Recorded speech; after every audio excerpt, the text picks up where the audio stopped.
The moment the engine died, the sea went quiet in a way that felt wrong, like the world was holding its breath just to see what would happen to us next. Sunlight poured down mercilessly, glinting off endless blue water, and that was when the truth hit me with a sharp, sinking weight in my chest. We were drifting, powerless, miles from anywhere familiar. One minute it had been a routine daytime business retreat, the kind filled with polite smiles and forced productivity, and the next it was just me, my boss, and an island rising in the distance like a secret meant to change everything. If you've ever believed that life can flip in a single heartbeat, stay with this story. And before we go any further, if you believe in kindness, second chances, and unexpected human connection, take a moment to like this video, comment your thoughts, share it with someone who needs hope, and subscribe to the channel for more stories that touch the soul. My name is Rowan Hale, and until that day, my life had been defined by deadlines, careful words, and the invisible line that separated me from Marin Ashcroft, the woman who signed my paychecks and unknowingly controlled my confidence. She was admired in the company in the way powerful people often are, from a distance, with awe and quiet fear. Marin was sharp, composed, always perfectly dressed even under the harsh daylight of a coastal dock where our small charter boat had been waiting.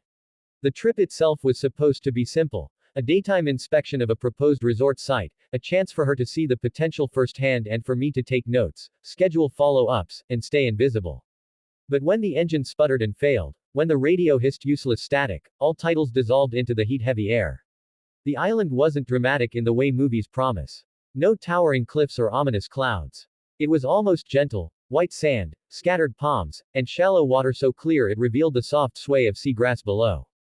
That gentleness made it more terrifying, because it felt permanent, like the kind of place people stumble upon and never leave.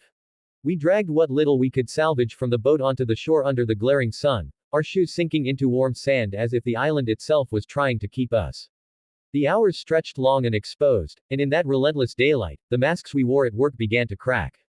Marin's blazer was gone, sleeves rolled, hair tied back in a practical knot, and for the first time I saw her not as a boss but as a woman trying to calculate survival with the same quiet fear I felt. The first challenge was water.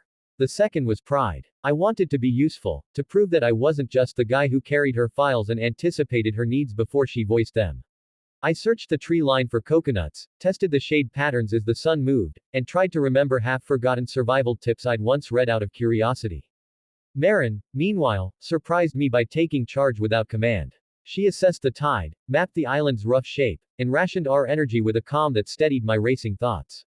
In those long, bright hours, we worked side by side, sweat-soaked and silent, and something subtle shifted. The distance between us narrowed, not because we spoke, but because survival doesn't care about hierarchy.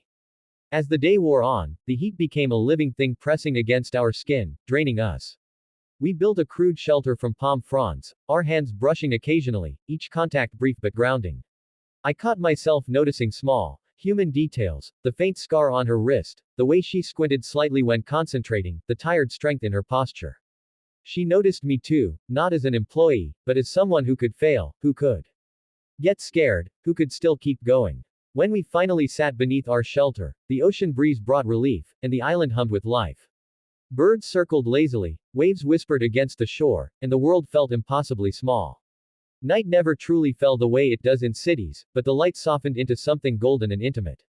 We shared the last of the water in careful sips, the act itself feeling like a quiet promise. Fear crept in then, not dramatic or loud, but steady and insistent. What if no one came? What if this was it? Days turning into weeks, routines built from necessity, hope eroding grain by grain like sand through fingers. I lay awake listening to the island breathe, my thoughts spiraling between responsibility and regret, wondering if my family would ever know what happened, if Marin carried the same unspoken worries. Sometime before dawn, she shifted closer, not for warmth but for reassurance. In the pale early light, with the sun just beginning to claim the sky, she leaned in and whispered something so raw it bypassed all reason. She asked, barely audible, whether I would stay with her if no one came. There were no titles in that question, no authority, only a human reaching out across fear. I didn't answer with words. I stayed. Sometimes staying is the loudest promise there is. Daylight returned in full force, exposing the reality we could no longer avoid. We needed a signal fire, a better shelter, a plan that extended beyond surviving the next hour. Working together felt different now, infused with trust. When my hands shook from exhaustion, Marin steadied them. When she faltered, I took the lead without hesitation. We laughed once, unexpectedly, at how ridiculous it was that two people who'd spent years in boardrooms were now celebrating the discovery of a trickle of fresh water beneath a cluster of rocks. That laughter cracked something open in both of us, letting relief and hope rush in. Time blurred into a rhythm defined by the sun's arc. We learned the island's moods, the safest paths, the places where the breeze offered mercy. Conversations came, not in formal exchanges but in shared stories murmured during rest, childhood memories, regrets, dreams shelved for practicality. I learned that Marin's drive was forged from loss, from the belief that control was the only safeguard against chaos. She learned that my quiet diligence masked a longing to be seen, to matter beyond my job title. In the bright honesty of isolation, we met each other without armor. The signal fire was our turning point. When smoke finally curled into the sky, hope surged so fiercely it hurt. We sat side by side watching the horizon, hands close but not touching, afraid to jinx the fragile possibility of rescue. Hours passed. Then more. Doubt returned, heavier than before. Yet even as despair threatened, there was a strange peace in knowing we weren't alone in it. If the world had shrunk to this island, then at least it held two people who had learned how to choose each other in the daylight. When the rescue boat finally appeared, it was almost anticlimactic, a distant shape cutting through the blue, growing clearer with each heartbeat. Relief crashed over us in waves, followed by grief for something unnamed that we were about to lose. As we were pulled back into the world of noise and structure, I realized the island had stripped us down and given us back something essential, the courage to be honest. Back on land, sunburned and changed, Marin looked at me differently. Not as a subordinate. Not even as a colleague. As someone who had seen her at her most vulnerable and stayed. Life didn't magically become simple after that. There were conversations to have, boundaries to redraw, choices that carried consequences.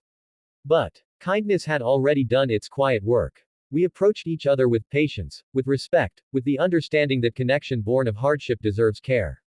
If this story has been touching your heart, if it's reminding you of the power of staying when things get hard, please take a moment to engage with the video. Your support helps these stories reach others who need them. And just before we end, I have a special request for you. Comment below what this story made you feel, or share a moment when staying changed your life. Because somewhere between the fear and the hope, between being lost and being found, we discover who we are, and sometimes, who we're willing to stay for.